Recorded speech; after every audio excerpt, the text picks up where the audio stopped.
Yo, I'm sorry about that, guys.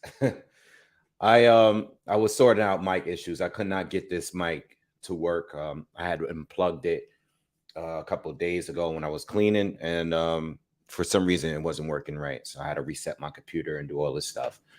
But anyway, we good. Do you guys hear me loud and clear? Let me know in the comments. Sorry for being late, man. But we here. We here. Give me 1 second. Let me just straighten out a couple more things, and we could go over these fights for tonight. All right. But give me a thumbs up. Somebody give me something in the comments so I can know that you guys can hear me loud and clear. All right.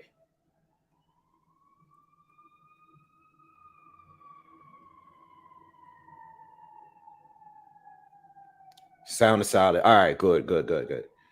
All right, man. What's up, you guys, man? So we're going to go over all of the predictions today for these three cards. We got a lot of fights tonight. Please smash that like button right away. If you are here, again, I'm sorry for being late, but smash that like button for me. And so I'm going to go over the three cards tonight. There's three main cards tonight. Oh, shit. Yo, Wave. Yo, Charles Edward Cheese. Thank you, man. Thank you. Appreciate it, bro. He says, Wave, thumbs up. Rolling on the floor laughing. Thought you was trolling. What's up, man? Thank you, bro. I appreciate you. And yo, I really thank you too. You know why I'm thanking you, but thank you, man. I'm actually gonna not be on live tonight because I'm gonna take my dad out to the fight.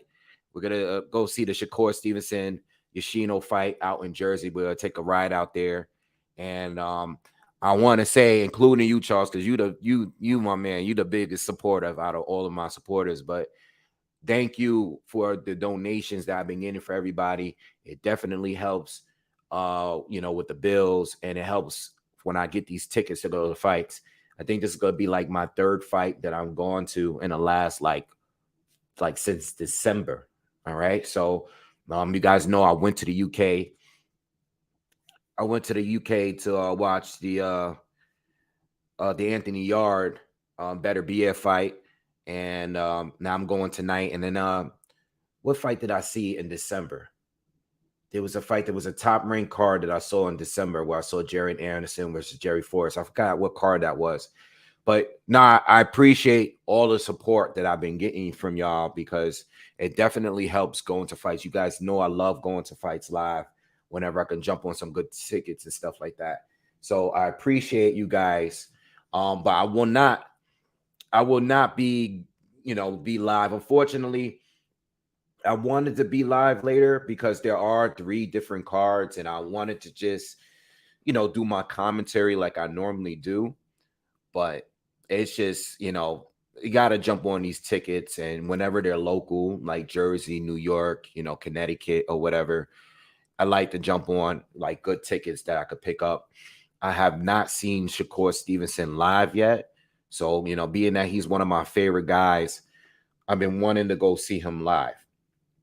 All right, but I have seen Keshawn Davis that's going to be on the undercard. I have seen Jared Anderson, I've seen both of them on the last fight they were in. Matter of fact, what card was that?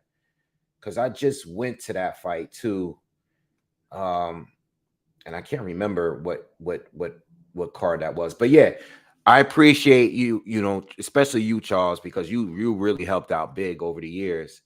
But yeah, I appreciate you guys supporting the channel because it definitely makes things a lot easier going to these fights. Oh, it was a Teofimo Lopez Sandor Martin fight, right? So I went there in December, and I think that was in Madison Square Garden, not the Barclays.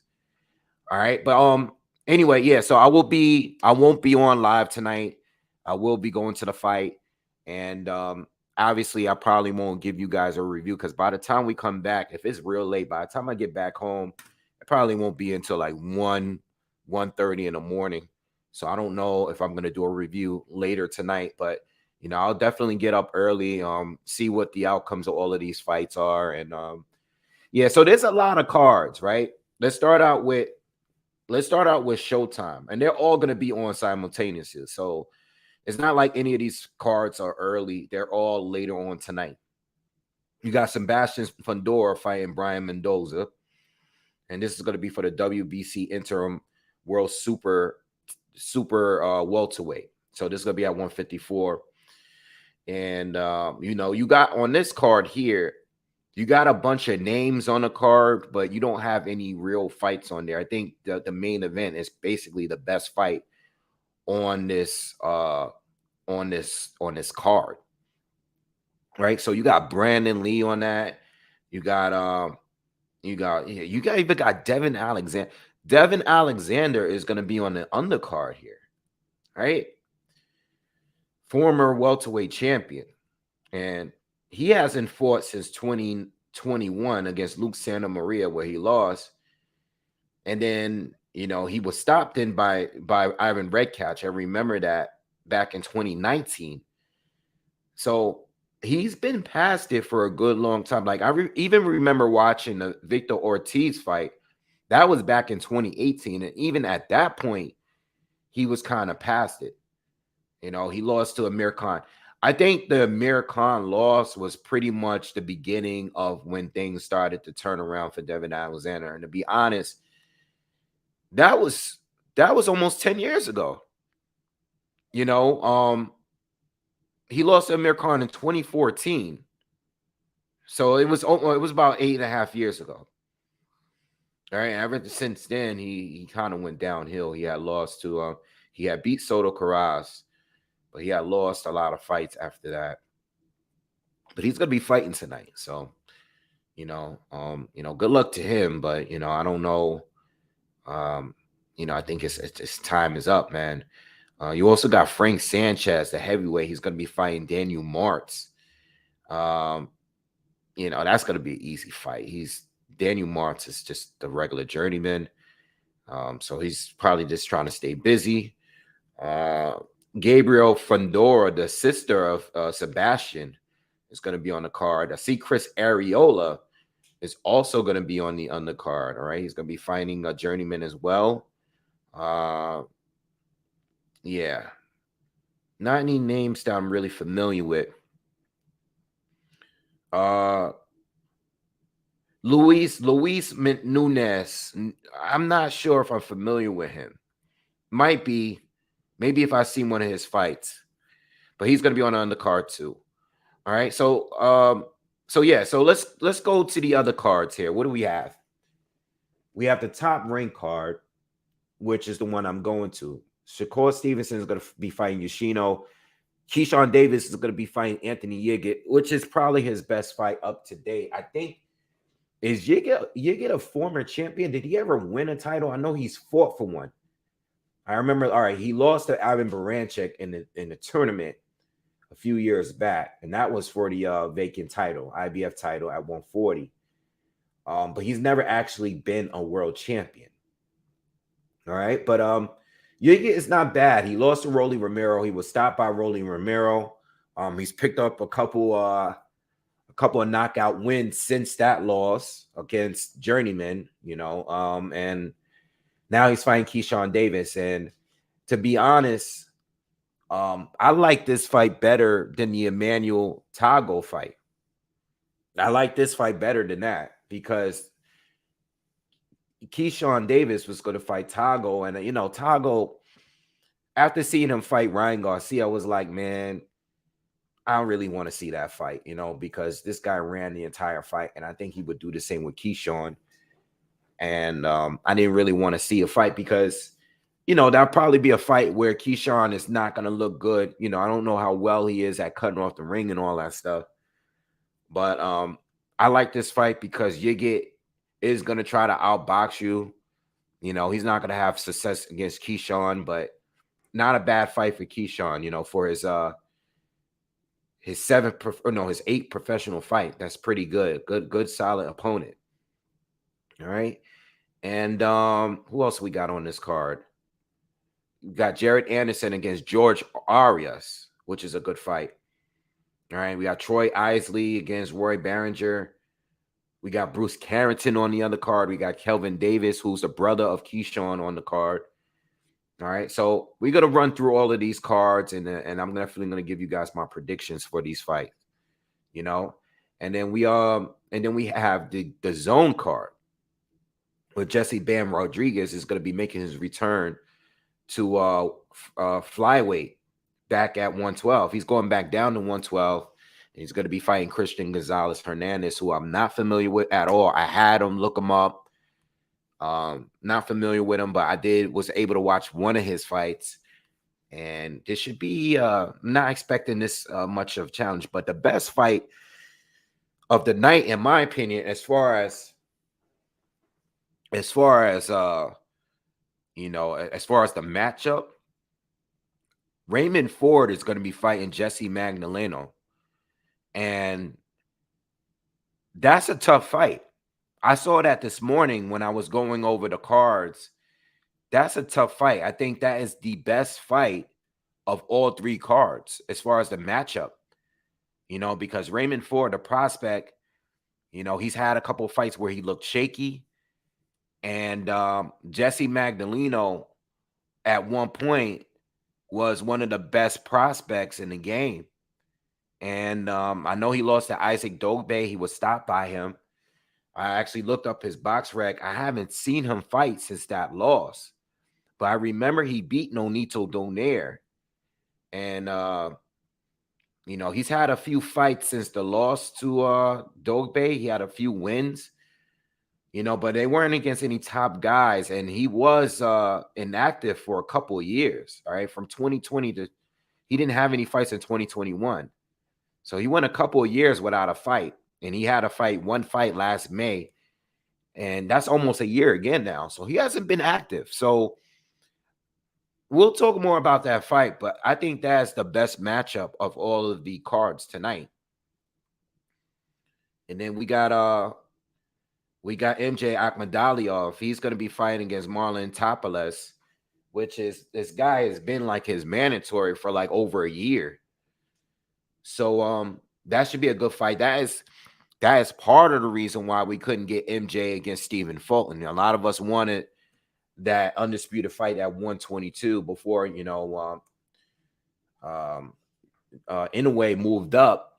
This is the fight that we wanted. We wanted MJ against Fulton, but I think MJ has another mandatory as well. All right, but so we have those fights on this undercard on the zone. So all of these fights are going to be later on this evening. I'm not gonna be here to cover them, like I said, but you got a lot of good fights to watch later on tonight. All right. So let's get through it, man. Let's start out with Showtime. Let's go out with this. Let's start out with this card here because I'm not really expecting too much from this undercard here. It's just a bunch of names. And there's not any real predictions I have to give you outside of the main event. All right. Like I said, I don't know which fights will be televised here. All right. I'm assuming a Brandon Lee fight is going to be on the that's going to be televised. He's going to be fighting Pedro Campa. Now, Pedro Campa is the guy that lost to Teofimo Lopez when he made his first return back from beating George Kambosos. All right, so when he lost to Kambosos, he had moved up and to 140, and he fought Campa, who was kind of unknown at the time, but he had a good KO ratio.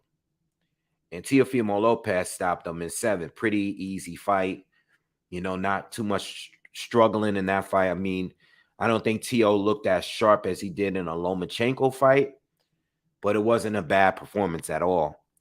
All right, so Campa is going to be fighting Brandon Lee, and it's not a bad fight for Brandon. The thing is with Brandon at this point, I'm waiting to see him really, really step up. You know what I mean? I think we've been watching Brandon Lee for a while now. I know a couple fights ago he was dropped. I'm waiting for him.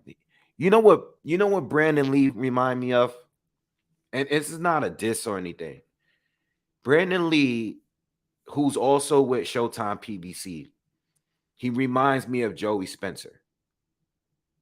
And what I mean by that is like they're still making him fight as if he's like a prospect, but he's been fighting for a long time, and we've been watching him for a long time, and they're moving him very, very slow. And we're just kind of waiting for him to step up. And I'm trying to see, I'm wondering why they're not stepping him up against these real fighters at 140. It makes me think that he's just not ready, or he's just really not that good. So it makes me curious to why they haven't stepped him up yet in opposition, because he's been around for a while. You know, he debuted it in 2017, right? But he has a lot of fights. He has 27 professional fights, you know, and I don't know, you know, it's not that he's bad. If I were to be honest, I don't think he beats any of the top guys at 140 right now, but you know, I don't know what they're waiting for. I don't know what they're waiting for. You know, I mean, for 27 professional fights, you want to see a little bit more of a step up than Pedro Campa. You know, I think his best fight, his best name on his resume may be Zachary Ochoa. I'm probably saying his last name wrong. I always forget how to say his last name, but Zachary Zungri Ochoa. That was probably the best name he has on his resume. And this might be up there too. But I'm kind of waiting for him to step up, man. He's at 140. There's a lot of fighters there. I don't know, man. But then again, if he were to fight some of these other top guys, like he's rated on BoxRec as 19. When I look at the people that are ahead of him, or even some are below, because you got Montana Love out there who just lost, but I don't think he's better than Montana Love, but I think that's a doable fight. You know,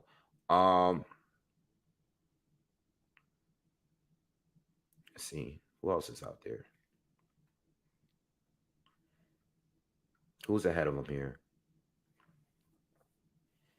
Yeah, Sergey Limpinets would be too much of a step up, I think, in my opinion.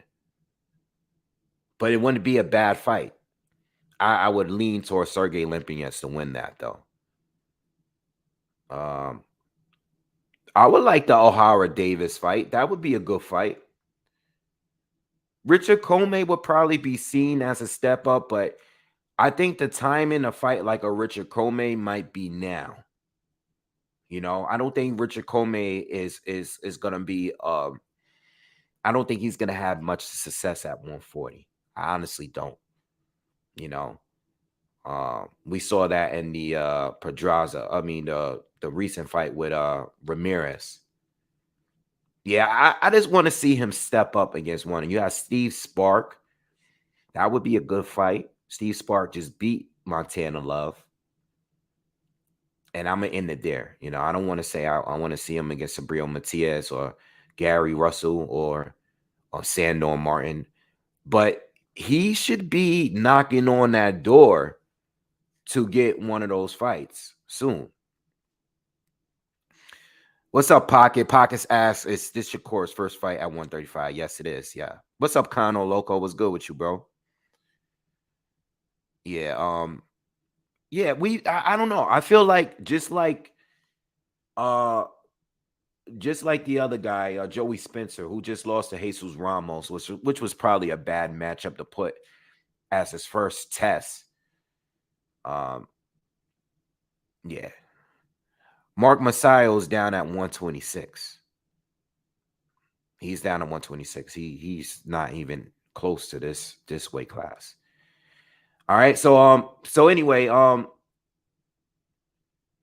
that's not a bad fight, but I'm expecting Brandon Lee to win. Pedro Campa, good power, not much that good of a boxer. Not good defender. You know, I'm not expecting much there. But let's talk about the main event. Brian Mendoza, he's going to be fighting Sebastian Fundora, and this is for a WBC interim.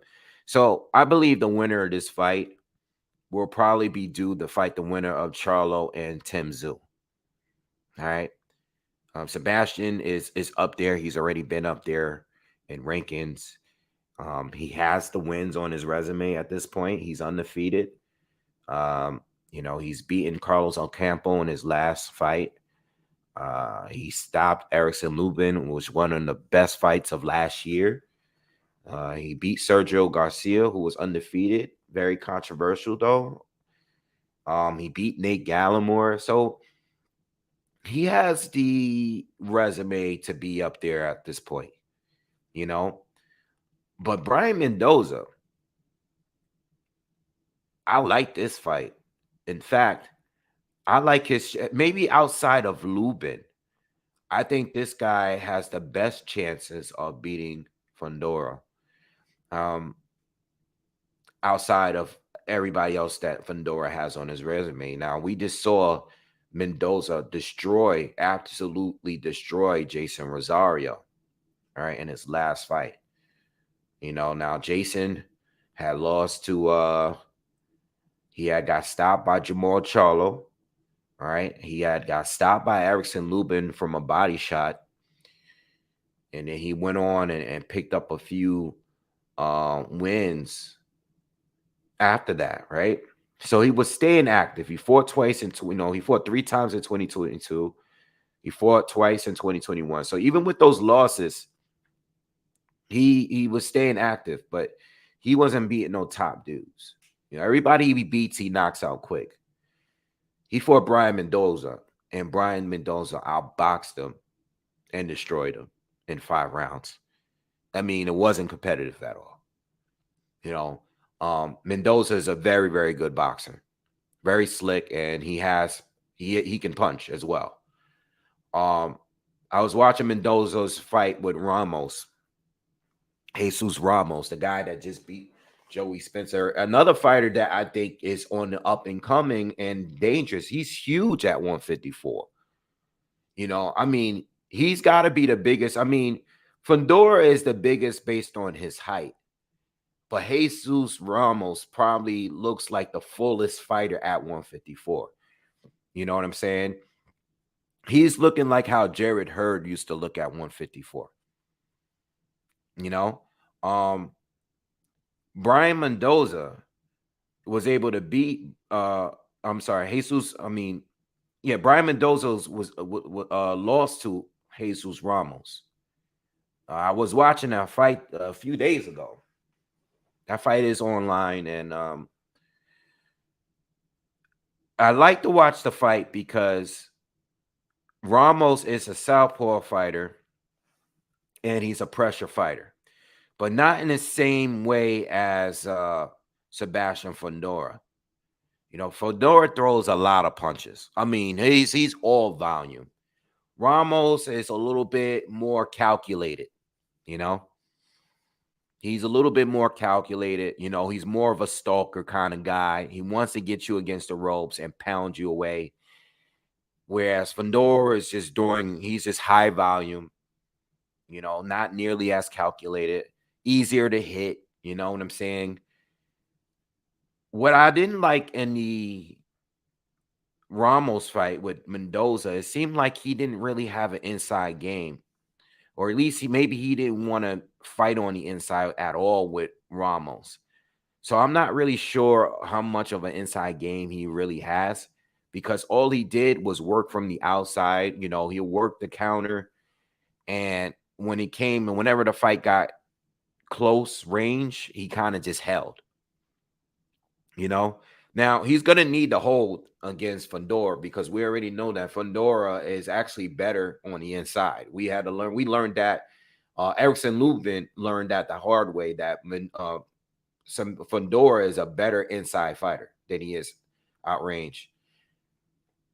I think Mendoza, if he's able to keep this fight on the outside, land some good counters and move, he can get some rounds in against Fundora. You know what I'm saying? He can get some good rounds in. The question is, with the amount of punches that Fundora throws, you know, and the minute he's able to close the distance and get on the inside and work, what is Mendoza going to do? You know, again, Mendoza likes to counter. You know, he's not a guy that's going to just sit there and trade with you all night. You know, he's more of a slick type of fighter. I think defensively, he's going to do better than Erickson Lubin. All right, not being on the inside and trying to land good counters, but you know, I don't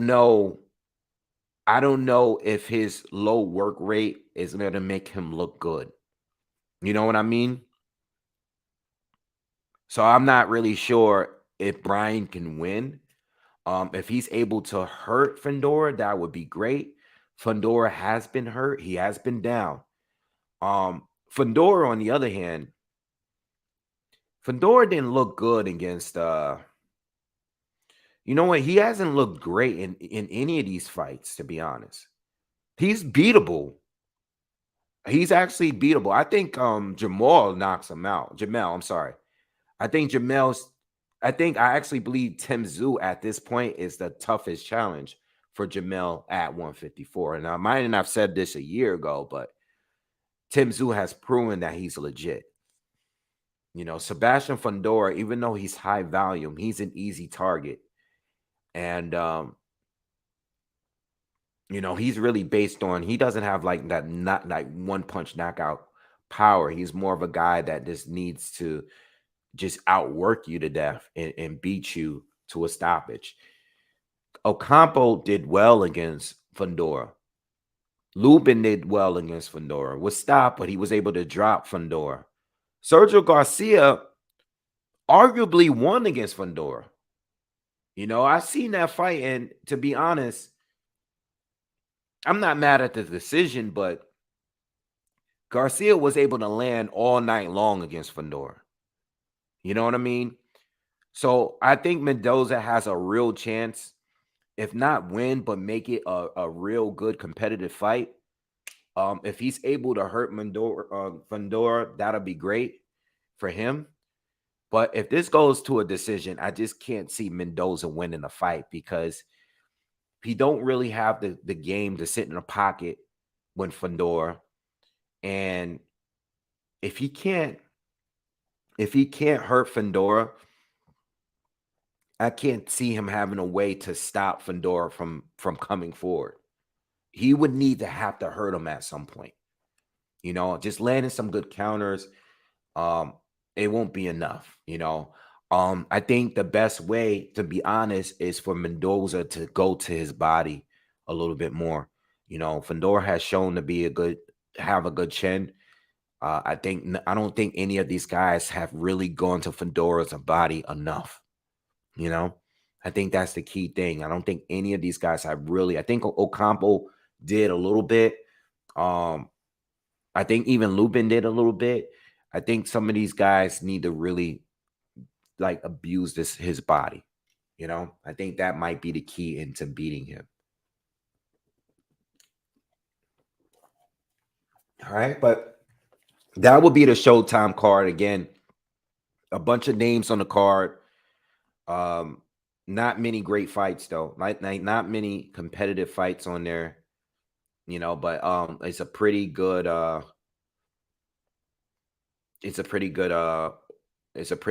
main event. All right.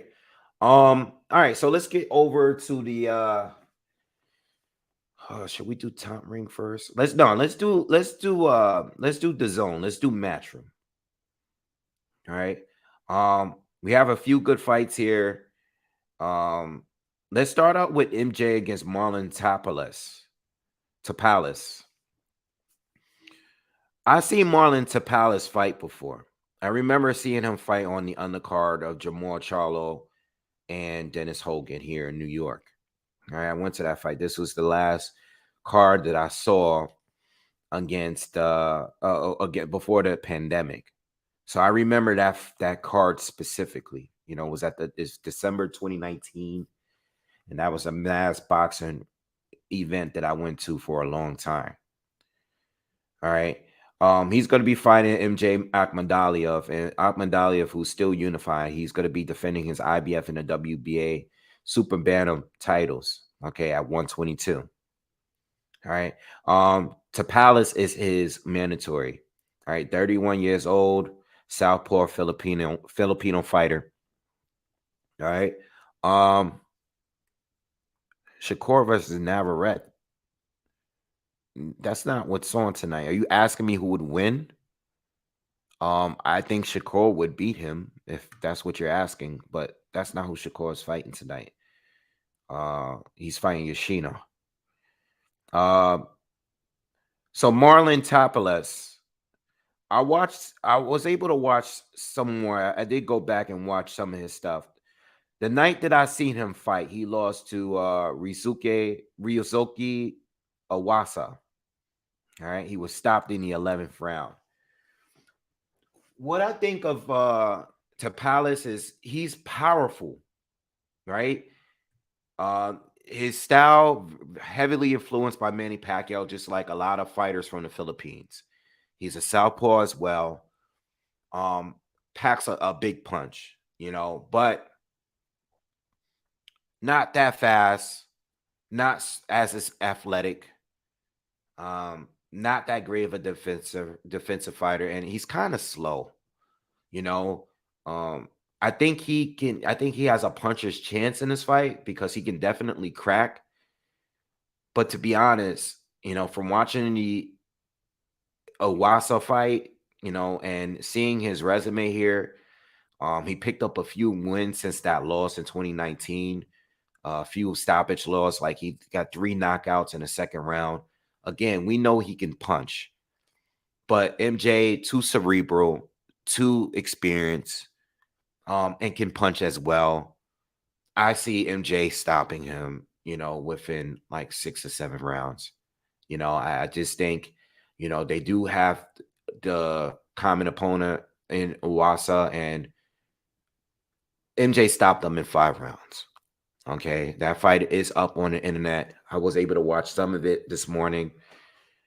MJ is gonna stop Tapales. I know Tapales has been his mandatory for a long time. MJ has been played with injuries and stuff. There's been a lot of delays with him. He only fought once last year. He beat Ronnie Rios last year. But MJ too good, too talented, and he's too powerful. And I see him stopping Tapales. Okay.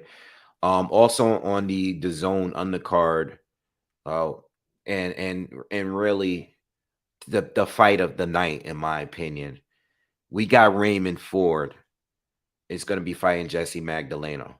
All right. And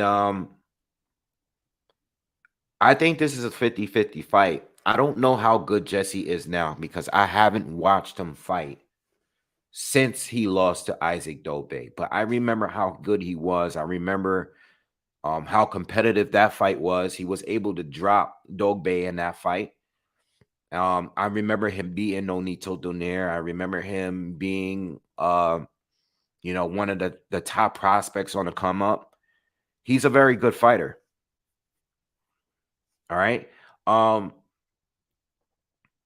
Jesse, he's had a few fights. He had a couple fights in 2019. All right. Technical decision. I didn't see any of these fights. I don't know how good he looked. He had a fight in 2020, and then he went 2 years without a fight. All right. Had a decision win in an 8-rounder last May and hasn't fought since last May. And now he's going to be fighting Raymond Ford. Now, Raymond Ford, when he's looking good, he looks phenomenal. All right. He looks like one of the guys that has a good future in the sport. He's very fast. He's extremely fast. Okay. He has solid power, very slick, quick hands, good defender. And he can fight. He's good at he's really good at On the outside, he's very good. He has a great jab. He knows how to control distance. But he can hold his own in the pocket. But then he has those couple of fights. He had the Aaron Perez fight where he had a draw. Very disputable win. Okay, very. And then you had the Edward Vasquez fight, which is another disputable win. All right. It was a split decision win for Ford, but it seemed like Ford was winning well when he was controlling distance. But it seemed like as soon as it became a fight that was more in the pocket, Edward started to take over. Ford has picked up a couple of wins since then. He has scored a knockout in his last fight. But Jesse Magdaleno, I'm going to be honest. If this fight was back when Jesse was undefeated, I would have picked Jesse to win this fight. I would not hesitate to pick Jesse Magdaleno. I think Jesse is better than anyone that Raymond Ford has fought up to this point. I just don't know how good he is right now. Right now, I don't know how good he is. Back then, I would say he takes the fight. Right now, I don't know how good he is. I think the timing is definitely on Raymond Ford's side.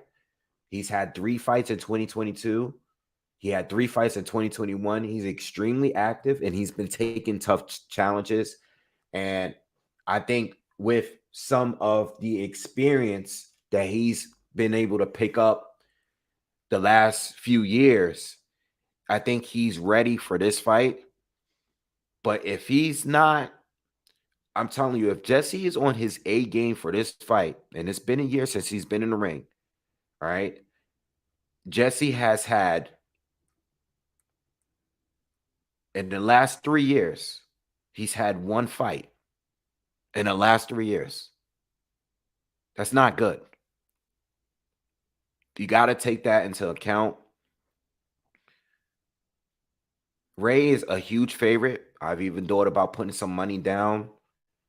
If you're looking for a good money grab and you're looking for an upset, this is a fight to bet on. For you bettors, for you guys that's going to be putting your money up tonight, this is the fight to put a bet on. And I'm talking about Raymond Ford. I can't remember what the odds were, but he's too heavy of a favorite.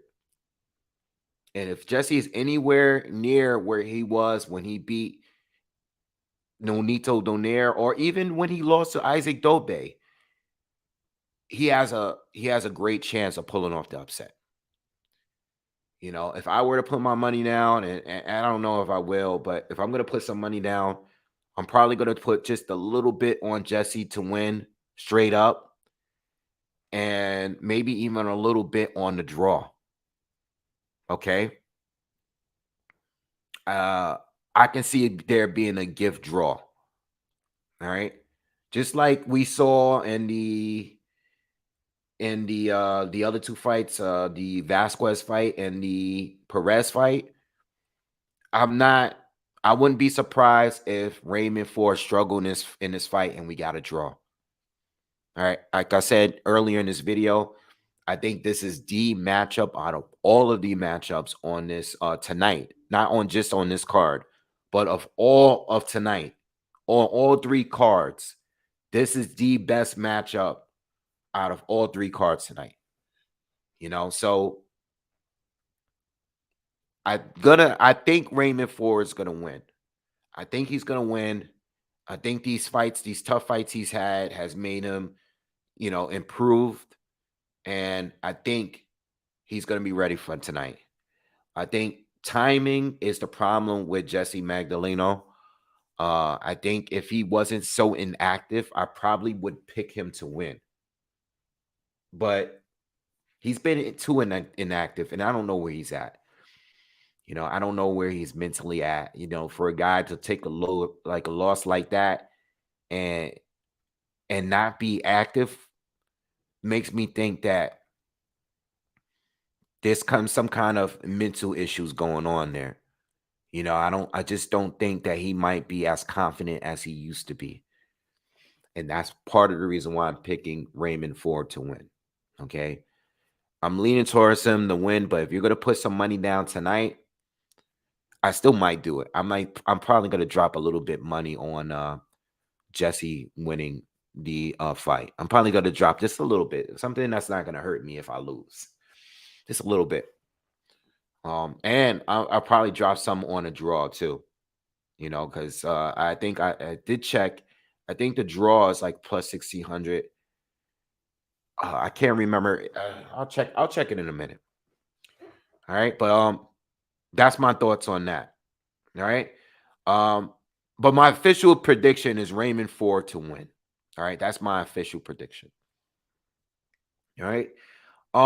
So the main event, Jesse Bam Rodriguez is going to be coming back. He's moving back down to 112, and he's going to be fighting Christian Gonzalez Hernandez, who I'm not familiar with. I had to look him up. There's not many fights on YouTube of him. All right, there's not much out there. All right, so yeah, he's probably gonna go back down to 112 because he had it tough in his last fight. All right, I don't know if that last fight is part of the reason why he's gonna go back to 112. I know he went up to 115. All right, and he beat a couple of legends. Carlos Carges, he beat him. You know, he also beat Sor Rungvisai as well. So a couple former champions he beat at 115. You know, obviously they're past it.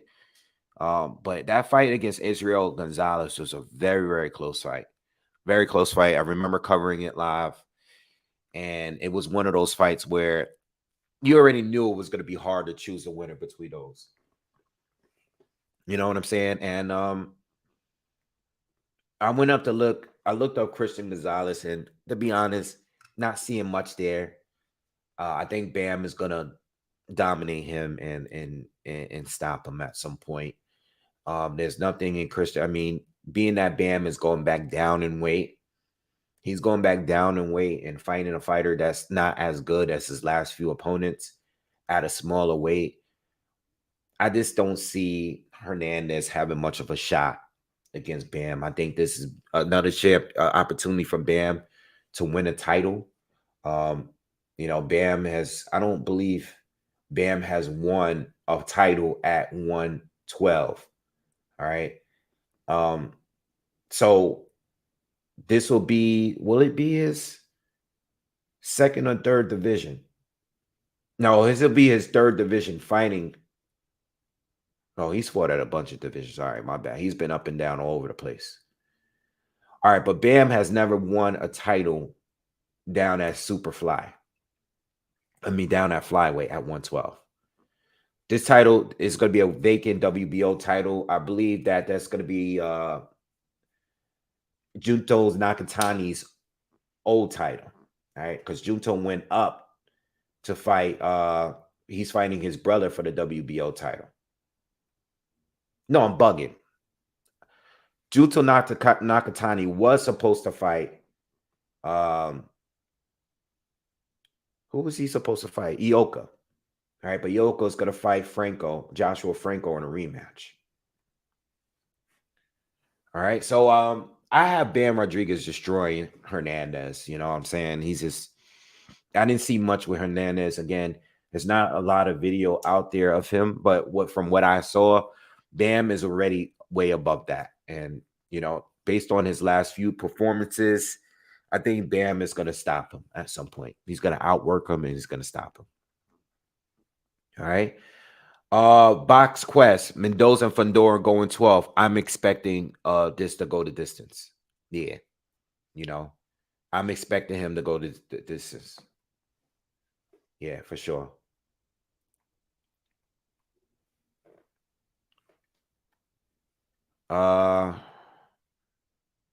Tapales had issues with training in his last loss. He's with better trainers after that. 3 wins, I think. Yeah, 3 wins, 3 stoppage wins, but not against the best fighters, you know. even if he had issues, I'm basing it on, what I've seen in the ring of him, and big puncher again. Like I said, he has a chance. He has a puncher's chance, but I like MJ. I think MJ is just overall a better boxer, and he's a puncher as well. You know what I'm saying? So I'm not really expecting too much out of that one there. Could be wrong, but again, I think I rate MJ very, very highly. And I just don't think Christian Gonzalez. You mean Gonzalez? No, I mean his full name is Christian Gonzalez Hernandez. So I said Hernandez because of that. That's why. But I know it's Christian Gonzalez. B Moore says Magdaleno by 7th round TKO. Okay. So there's people that feel the same as me. Like this is a good fight for Raymond Ford. Tough fight for Raymond Ford. All right. Brian Garcia said Teal killed him. Yeah, I'm assuming you're talking about Brandon Lee's Campa. Pots and Pans says Jared Anderson knockout. Yeah, I'm leaning towards a knockout. We're gonna get to that next. We're gonna get that our card next. Matter of fact. All right, what's good, Red? What's good with you? Shout out to everyone that's coming in. Please smash the like button. All right, we'll just get into these cards real quick. So yeah, I have Bam Rodriguez winning this one. So let's get to the top ring card. All right, we got a lot of fights on this card. Where's it at?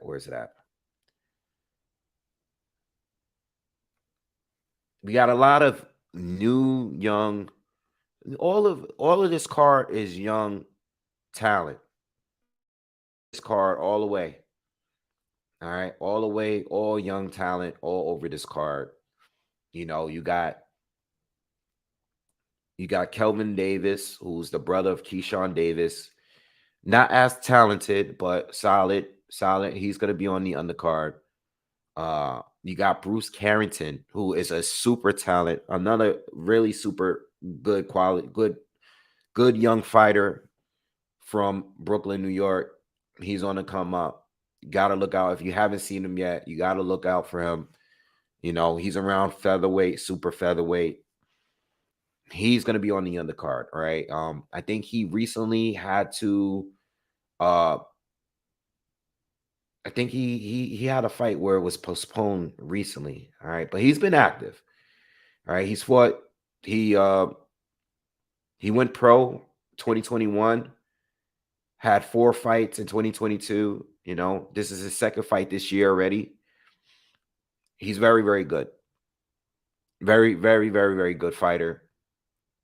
So be on the lookout. I don't know if it's going to be on the main card, but if Top Rank is showing some kind of pre-fight thing, then check it out. All right. If it's going to be like a free on ESPN, check it out. What else we got? We got Troy Isley. Another young talent on the come up. All right. He's only been pro a couple years. We've seen him on other undercards on Top Rank. He's another really good fighter on the come up, around 160. He's going to be fighting Roy Barringer. Not really familiar with Roy Barringer. I don't know who he is, but Troy Isley is another good fighter on the come up. All right, check him out. Good boxer. Another young, talented fighter on the come up. All right, so let's get into it. Keshawn Davis is going to be fighting Anthony Yigit. Yigit is a former title contender at 140. He's been campaigning at 140 for a while. He's experienced, and he's not like, this is definitely a step up for Keshawn up to this point. Keshawn winning this fight, winning this fight will show that, this will be the first time him fighting someone that it was an actual title contender, at a higher weight at that. All right.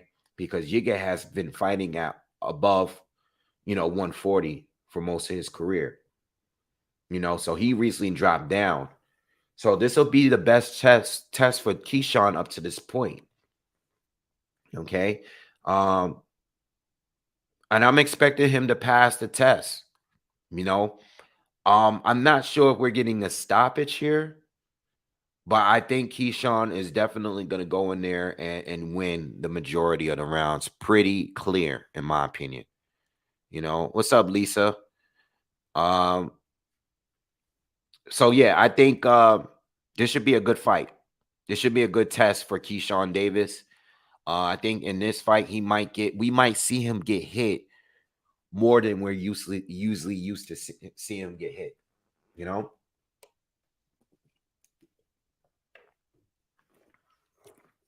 So be on the lookout for this fight. I know Keshawn's name has been compared to a lot of top guys at 135. I think he looks the part. I think he definitely has shown that he could be up there with the rest of them.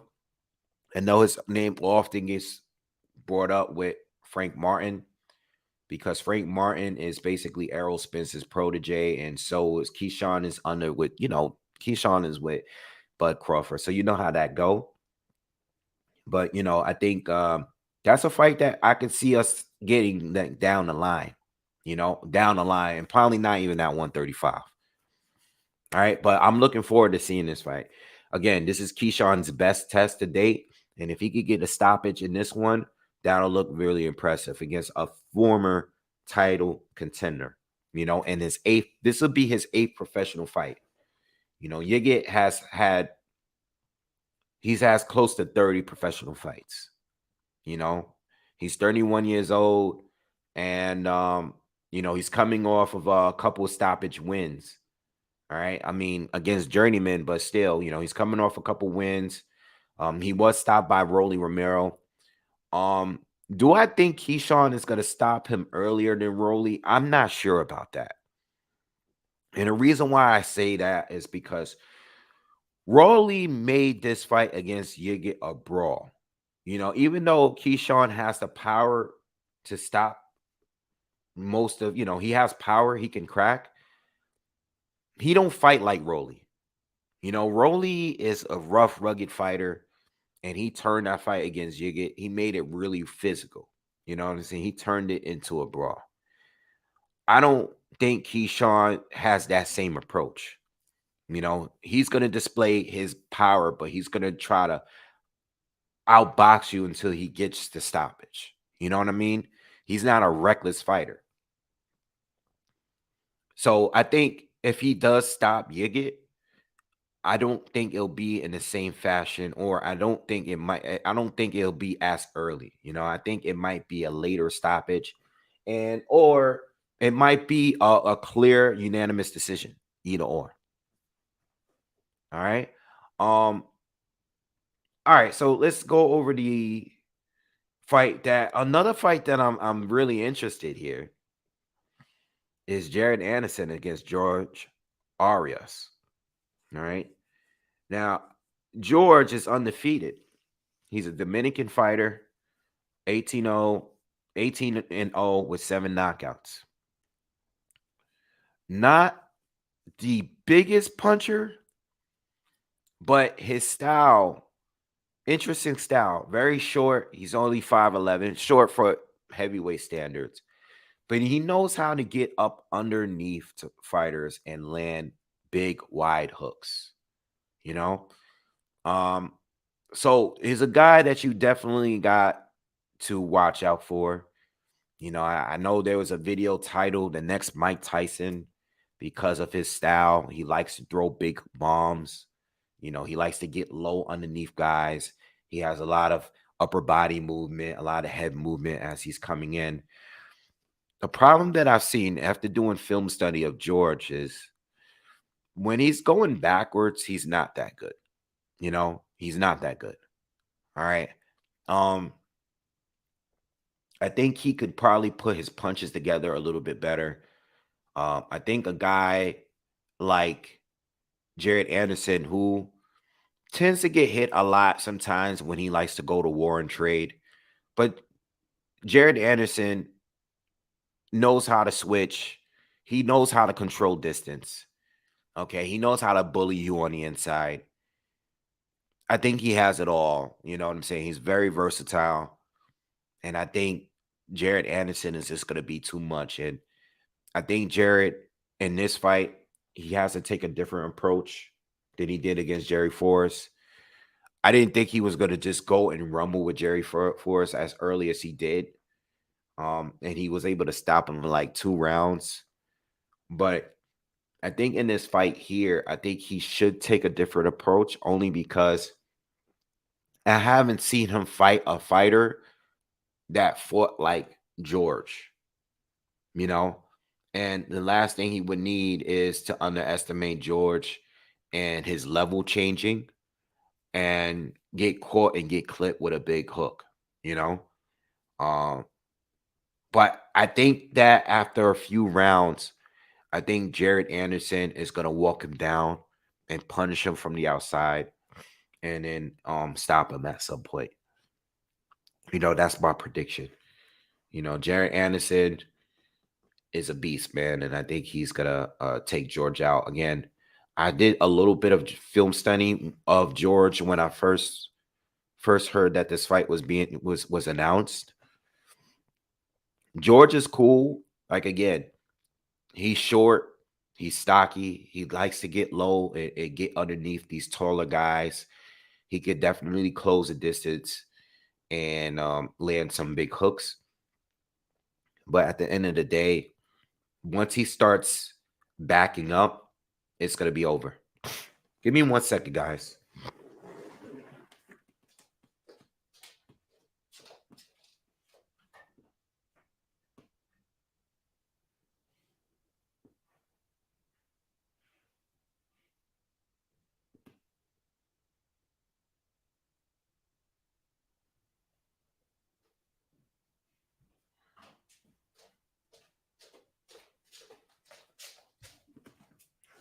Yeah, my bad. I was just feeling a little congested. But anyway, um, yeah. So I have Jared Anderson winning this fight by stoppage at some point.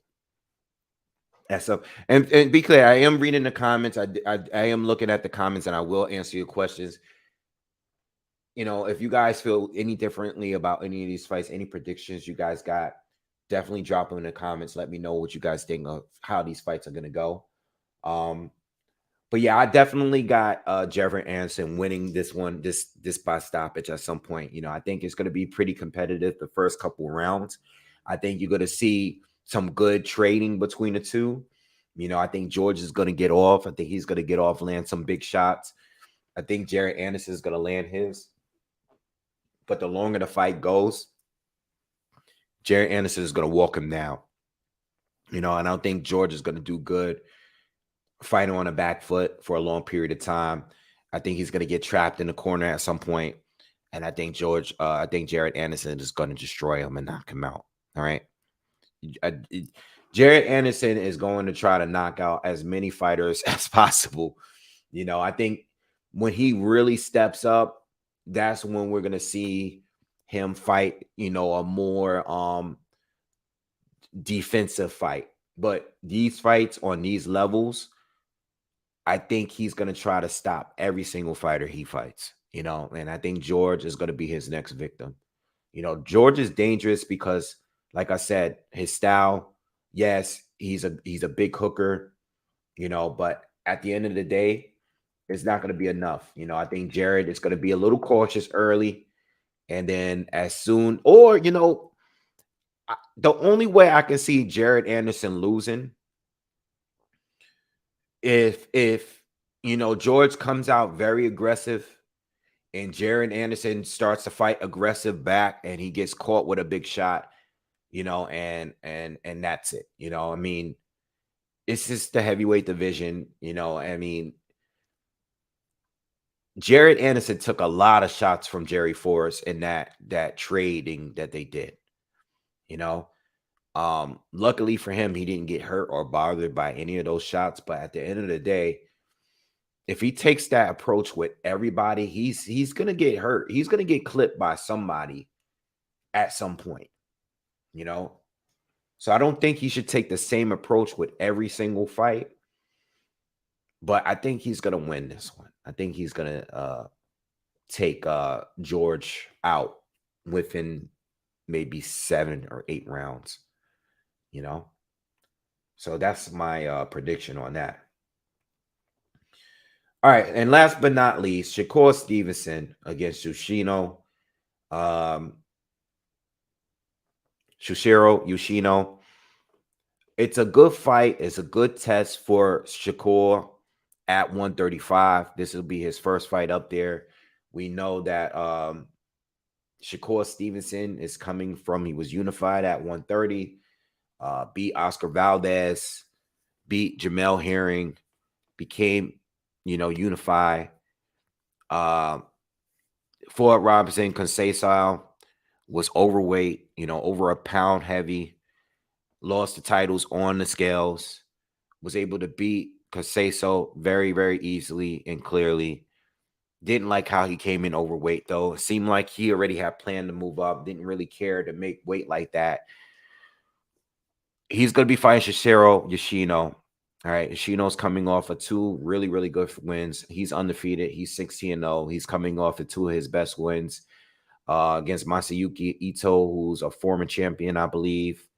And he beat who else did he also beat? He beat Masayoshi Nakatani in his very last fight. Very good win. I was able to watch that fight. Yoshino's powerful. All right, 16 wins, 12 knockouts, no losses, no draws. Very powerful, bigger, okay? And he's a good pressure fighter. The problem is, when I was watching the Nakatani fight, and that's all I really needed to see. Nakatani is tall, he's rangy, he has a good jab. He knows how to control distance somewhat.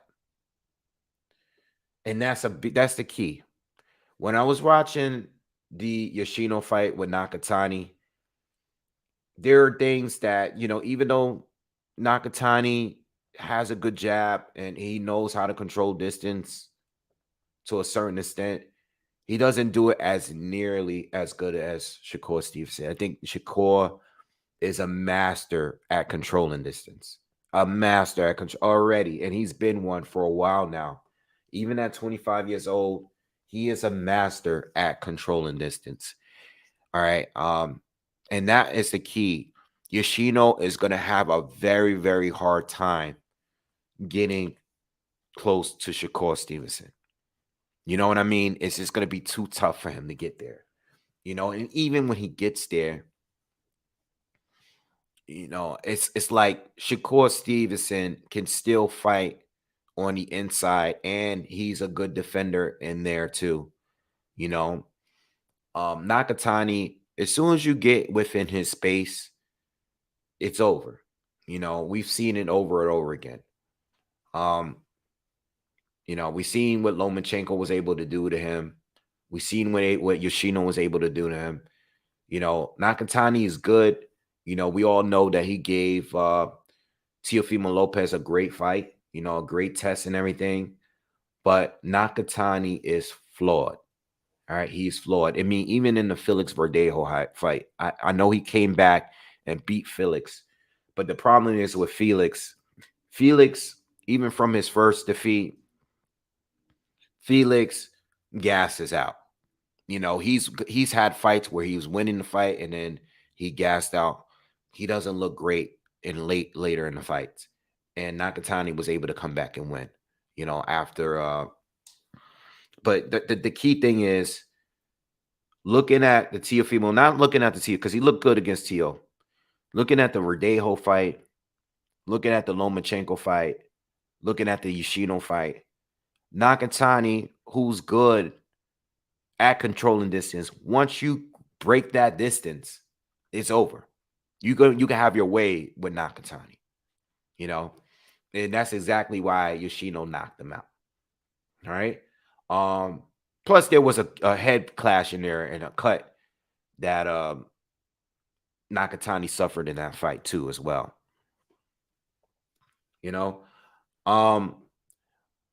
I like the pressure from Yoshino. I like his size. I like his ruggedness. I think this is a fight that Shakur needs to have. I don't feel like Shakur has really had this kind of fight yet. I had to go through his resume, and to be honest, Joet Gonzalez was the only fighter that I felt brought the fight straight to Shakur. And Joet is not nearly the puncher as Yoshino is. And that fight was down at 126. It's different. Shakur was already bigger at 126. You know what I'm saying? He was bigger. This time he's fighting a guy that's bigger than him. He's fighting a guy that is proven to have knockout power. This is a dangerous fight for Shakur Stevenson simply because Yoshino has a huge puncher's chance. He has the size, and he's shown to close in on his opponents. He's shown that he can get in there. And Shakur has not fought a fighter like this. He's fought other really good boxers that he was able to outbox every single time. So I love this fight. It's a lot of pressure on Shakur. Obviously, he's going to be fighting back at home, in Newark. And it's not his first fight here. He fought last fight, was there too. But he's going to be fighting a rugged, rough puncher that's going to be coming at him, and we just got to wait and see what happens, I'm kind of waiting to see when is that power, if ever, if that power is going to show up. I seen him at the weigh-in. I seen Shakur at the weigh-in. He looks full at the weight. He looks strong. He looks strong. I'm sure he's going to look strong in there. I think he's at the weight that he actually believes, like he actually belongs. He'll probably be at 135 for a while. I'm not expecting him to move up to 140 anytime soon. There's a lot of names at 135. There's a lot of talent at 135. He won't have any reason to really move up for a while unless there's a big money opportunity. All right. But I'm waiting to see if he's gonna look stronger at 135. All right. I want to see him really hurt someone. He has respectable power to where the fighters that feel his power are not going to really want to engage in a way that they normally do. You saw that in the Oscar Valdez fight, so I'm waiting to see if the power shows up maybe in this fight. It'll be interesting to see if he's able to drop or hurt Yoshino. I'm expecting him to win. All right. I am expecting him to win by a decision. But I think the fight will be dangerous. I think that this might be the first time where we see Shakur get hit with a good shot that might wake him up, But I'm expecting Shakur to win by a decision. All right. Let me read some of the comments here. Pocket says Shakur hasn't lost a round in a long time. I think he loses a round or two, in his most recent fight. I don't think he wins every single round in every one of his fights. But I think he normally loses a round. He normally wins his fights 10 rounds to 2. Lions only asks, what fights are y'all watching? Shakur Stevenson or Bam? Well, I'm going to the fight. So I won't be watching anything other than the top ranked fight. But if I was home covering the cards live, I would try to cover all 3. There's specific fights that I like on these 3 cards. I like the Mendoza. I would say, in my opinion, I think the Mendoza Fundora fight is one of the best fights. I think Ford against Magdaleno is probably the best fight, the matchup. What else? I think Jared Anderson against George Arias is one of the best fights too.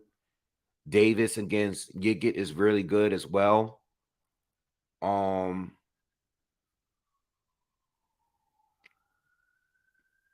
that's pretty much it. I'm not expecting too much from all of the other fights. This fight could be good too. This could be good. I'm not sleeping on Yoshino, but I don't think he's gonna win. All right. El Chivo says he has Shakur by late stoppage. Pocket says Shakur is such a master at controlling distance. He has lost hardly one round on one time. Yeah. Grim Reaper says, but stylistically, Yoshino is trouble for Shakur. I expect an interesting fight. Okay, cool. Pocket says Shakur needs to be challenged. Shakur rarely even loses around. I hope Yoshino can bring new challenges. He might.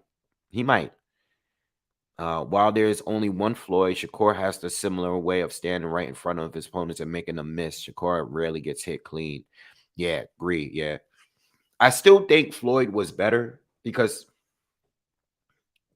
we get a lot of comparisons. I think Shakur, I've always said, I think Shakur is more like a Money Mayweather Floyd. You know, the later season veteran Floyd Mayweather. You know, he's not really getting the knockouts, but he's thoroughly outboxing everyone.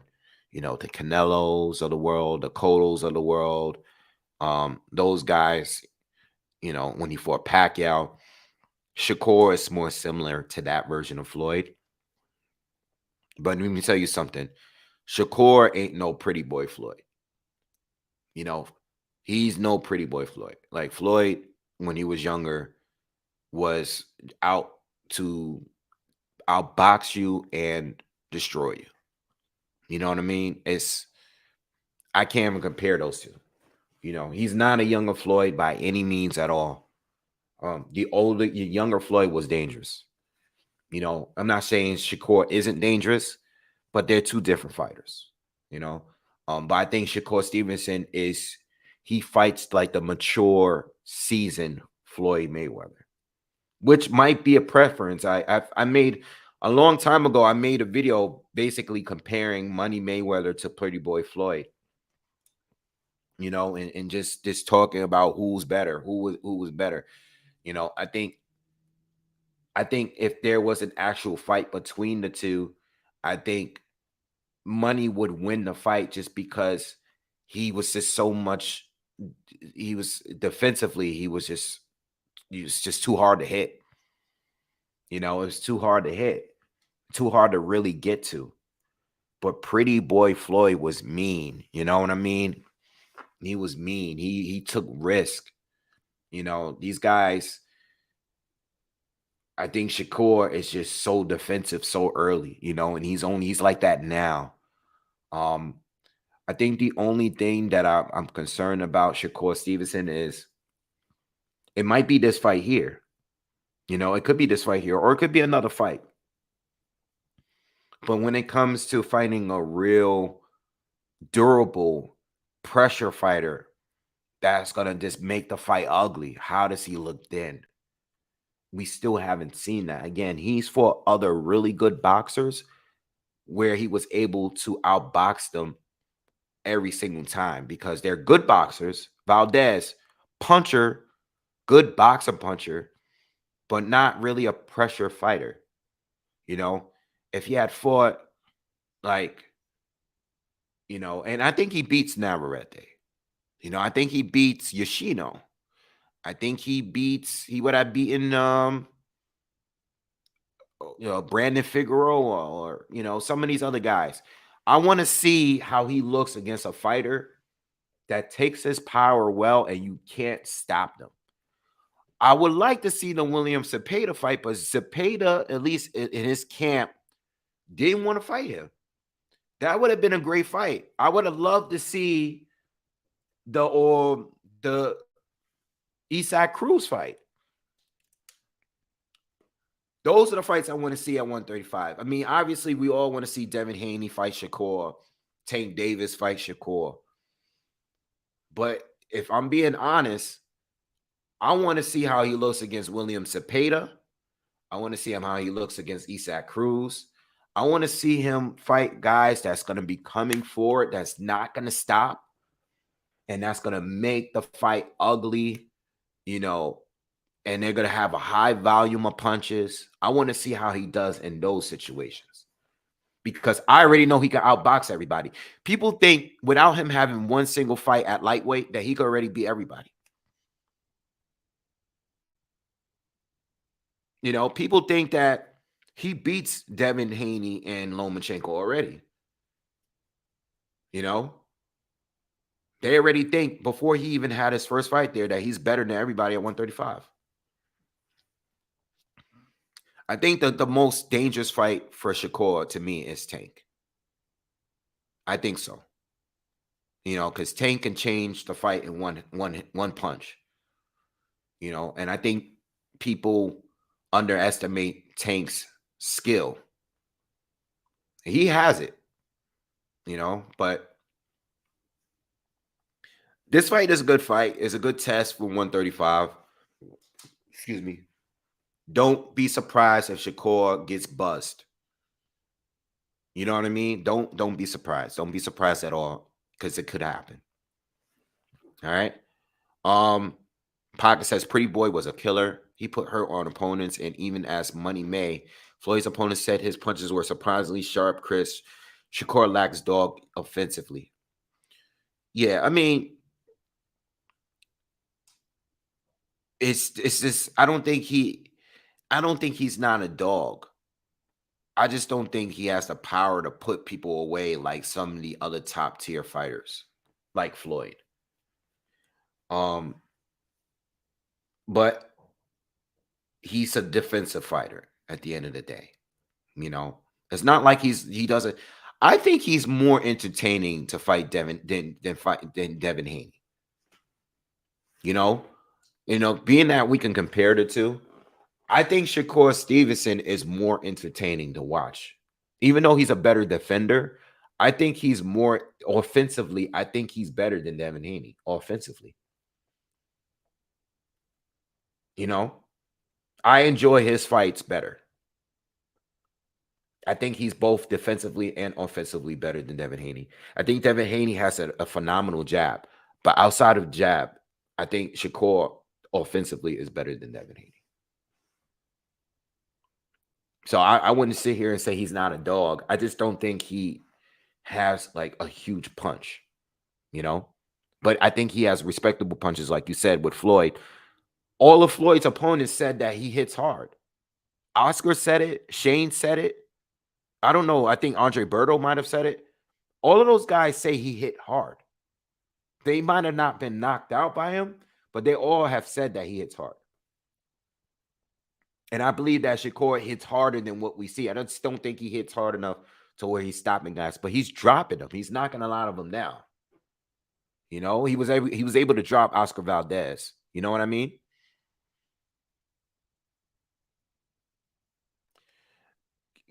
Kina says Shakur has a meanness to him, though. If he feels like he has the advantage, he will stand in front of you and pick at you. Yeah, he is.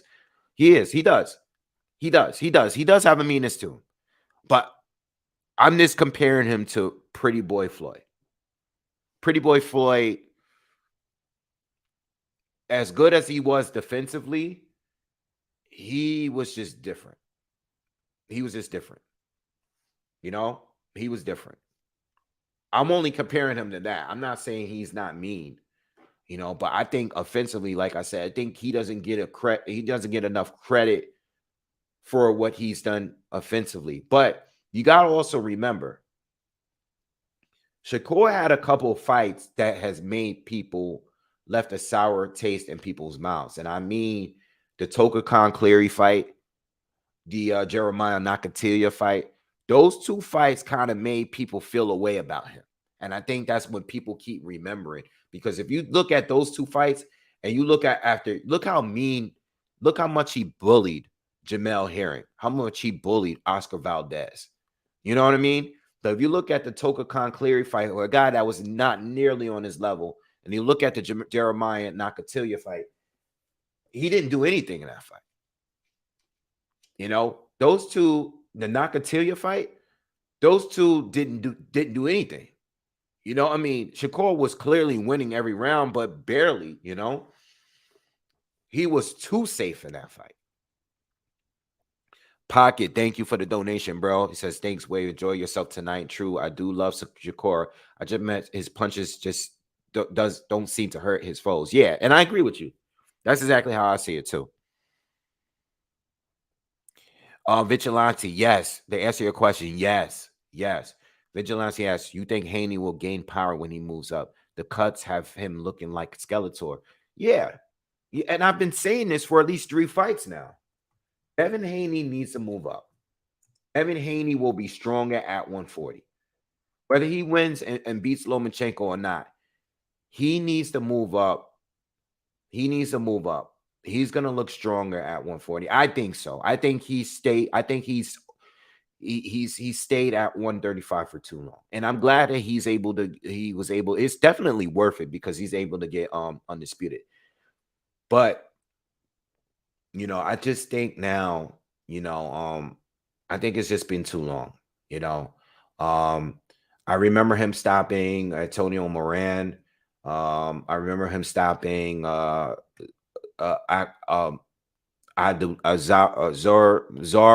Abdullayev. Those are the points where I felt like, yo, Haney is a beast. You know what I'm saying? Like that, those 2 fights were the last 2 fights that I saw where I said, yo, Haney is dangerous. You know, and these guys, you know, Abdullayev went to stop Jorge Linares. Like he's having a good career. You know what I'm saying? He's gone on, he's lost, and he was stopped by Haney, but he's gone on to have a good career. But I think that Haney staying at 135 is draining him of his power. Yes, he's still boxing very well, but he should have stopped Gamboa, in my opinion. You know, he should have stopped Gamboa. I think he should have at least hurt Jorge Linares in that fight, you know, with the kind of punches he landed. You know, Jojo Diaz is tough. Kambosos is tough. So I understand those fights. But, you know what I'm saying? I just feel like Devin Haney would be strong at 140.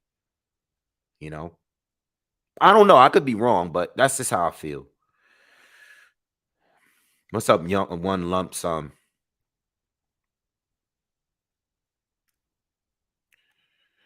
Charles says, he's only getting off this because he's under 25. Yeah, cuts be crazy. Yeah, but we see it, you know, and I'm hoping we don't see it in a Lomachenko fight, you know, because he looked crazy in the weigh-in in the second Kambosos fight. I'm only assuming that he's gonna look even crazier in the Lomachenko fight, you know, so we got to take a look at that. You know, that breakdown will be coming soon. That breakdown after I do Tank and Ryan Garcia, which is going to be the very next breakdown that I do. I'll be doing Lomachenko and Devin Haney. I want to get that out the way early. Kine said, my only question with Shakur and Devin is they both somewhat resemble Money Mayweather, who adopted that style to fight bigger guys, while Shakur and Dev got the style with smaller opposition. That's a good point. That's a very, very good point. It's a very good point. Yeah, that's a good point. That's a very good. I can't argue with that. You know, Diego Corrales is a prime example. You know, I'm not saying that these guys are not capable of doing that, but they haven't proven that they're capable of doing that yet. You know, and they might get there.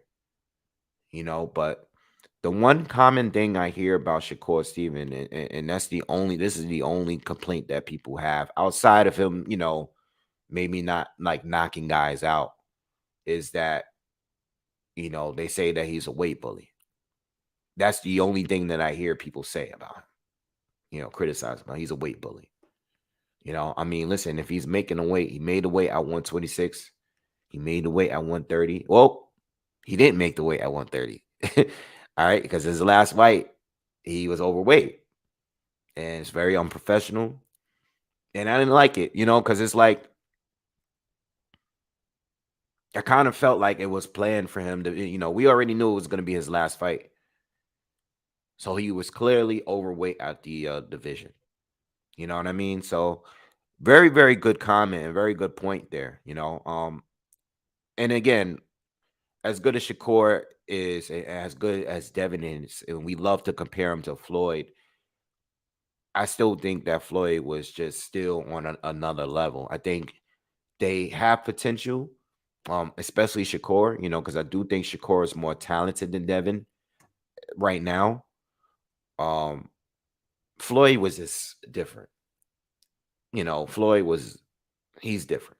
Shakur, Floyd could do everything Shakur could do. But I still think Floyd is better. But Shakur is only 25 years old. So we can see, but even at that age, I thought Floyd was better. I still thought Floyd was better. Floyd was it was different, man. All right. But good comment. Good comment. Charles asked, do I think Loman gonna come at Haney? Absolutely. Absolutely. He's gonna come at Haney and he's gonna pressure Haney, and Haney can't allow himself to fight on his back foot the entire fight. He can't do it. He can't allow himself to do it. Jabbing and holding is not going to win him the fight. And that's the one concern I have for Haney. Haney is going to have to fight here. He's going to have to fight. He said he got to move up, or he going to be like them guys at 150, 54 cutting too long. Yeah, or any fighter cutting too long, All right, so before I get out of here, I will not be doing live commentary tonight. If you are just joining us, I'm going to go to the Shakur Stevenson. I'm taking my dad out to the fight tonight. We're going to go see the fight, So he actually called me a little while ago. But me and him going to go hang out.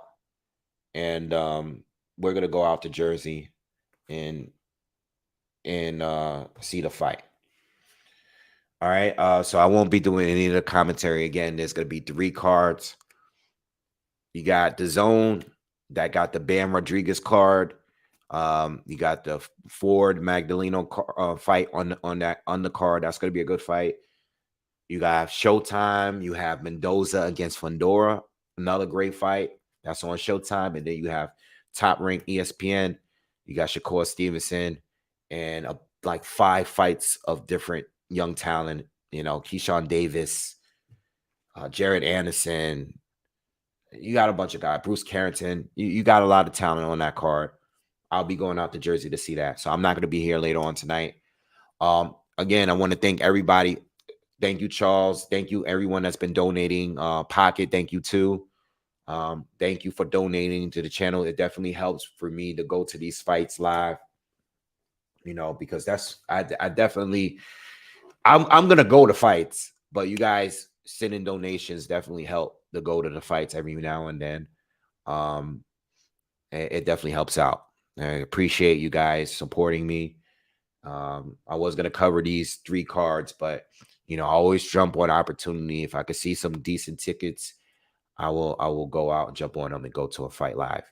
And I always suggest for you guys, if you got a fight in your area and if you're able to get good tickets where you can get, I'm not saying you got to be ringside or anything, but if you could get close to like lower level tickets, if you haven't been to a fight, just go. It's a different experience than watching fights on TV.